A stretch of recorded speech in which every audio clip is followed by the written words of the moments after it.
ታኅሳስ 6 ዓመታዊ የቅድስት አርሴማ ክብረ በዓል ነው። በዚህችም ዕለት እጅግ የከበረች ደናግል ቅድስት አርሴማ ዓመታዊ ክብረ በዓሏ ነው። በዚህችም ቀን የደናግሊቱ የቅድስት አርሴማ ቤተክርስቲያኗ የከበረበትና የሥጋዋ ፍልሰት የሆነበት ዕለት ነው። እንዲሁም ከእርሷ ጋር ሰማዕት የሆኑ የ27ቱ ደናግል የሥጋቸው ፍልሰት የሆነበት ዕለት ነው።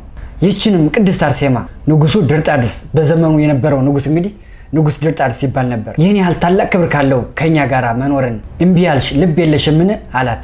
እርሷም መልሳ በሰማያት ያለው ይበልጣል እጅግም ይሻላል አለችው። ወደ ጎንም ወስደው ልብሷን ገፈው አንገቷን በሰይፍ እንዲቆርጡ አዘዘ። የደናግሉን ሁሉ አንገት እንዲቆርጡ አዘዘና ተቆረጡ። ስለዚህ በዚህ ምክንያት ታኅሳስ 6 ዓመታዊ የቅድስት አርሴማ ክብረ በዓል የሆነበት ምክንያት እንግዲህ ቤተክርስቲያኗ የከበረችበት እና የሥጋዋ ፍልሰት የሆነበት እንዲሁም የ27ቱ ደናግል የሥጋ ፍልሰት የሆነበት ዕለት ነው ማለት ነው።